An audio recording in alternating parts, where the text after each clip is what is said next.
Hi friends আমার চ্যানেলে নতুন একটা ব্লগে আপনাকে স্বাগত জানিয়ে পুরো ভিডিও দেখার অনুরোধ জানিয়ে আজকের ভিডিও শুরু করছি। আশা করব ভালো লাগবে। দুপুরবেলা বড়ের সঙ্গে বেরিয়েছিলাম বাজারে কিছু কেনাকাটা করতে। সন্ধ্যার সময় বিয়ে বাড়ি আছে। হঠাৎ এত বৃষ্টি আরম্ভ হলো যে বেশ কয়েক ঘন্টা বাজারে আটকে রয়ে গেলাম। তাই একটা ছাতা কিনতে বাধ্য হলাম। ছাতা কিনে বাড়ি ফিরে এসে শুরু হয়ে গেল বিয়েবাড়ির সাজ। ওরা যে ম্যারেজ হলটা বুক করেছে সেটা পায়ে হেঁটে আমার বাড়ি থেকে খুব বেশি হলে 3 থেকে 4 মিনিট।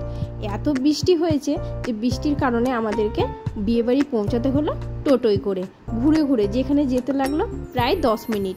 ওখানে গিয়ে কিছুক্ষণ তো বসলাম, তারপর দেখলাম ভালোই ভিড় আছে, খাবার জন্য সিট পাইনি, তাই ওখানে বসে ওয়েট করছিলাম। আর এইদিকে দেখুন আমার নেড়ি সুন্দরীকে ন্যাড়া মাথায় ফুল লাগিয়েছে। কি আর করবে বলুন, মাথার চুল তো নেই যে চুলে ফুল লাগাবে। আর বড়বাবু আমাদের সঙ্গে আসেননি, উনি ঢুকেছেন একটু পরে। তাই আমরা খাবার জন্য ওয়েট করতে করতেই দেখলাম উনি পৌঁছে গেছেন, তাই একসঙ্গেই খাবার টেবিলে বসে পড়েছিলাম। আর রুহুর তো বেশ মজা হচ্ছিল।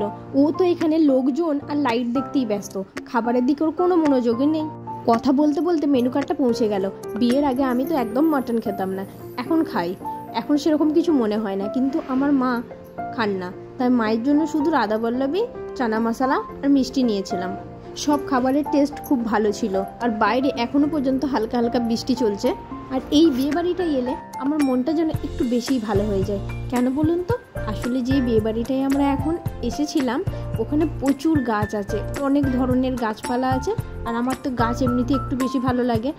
আজ তো বৃষ্টি হচ্ছিল, তাই সব কিছু ঠিকমতো ভিডিও করতে পারিনি। পরে কোনো দিন যখন এই বিয়েবাড়িটায় আবার আসবো তখন চেষ্টা করব পুরোটা দেখানোর। আসলে আমাদের পাড়া থেকে বেশিরভাগ বিয়ে বা অন্যান্য অনুষ্ঠানে এই হলটাই নেওয়া হয়। আর এদিকে দেখুন গাছগুলো সব বৃষ্টিতে ভিজে কি সুন্দর হয়ে আছে, তাই না? বেশ দেখাচ্ছিল কিন্তু এই রঙিন কচু পাতাগুলো।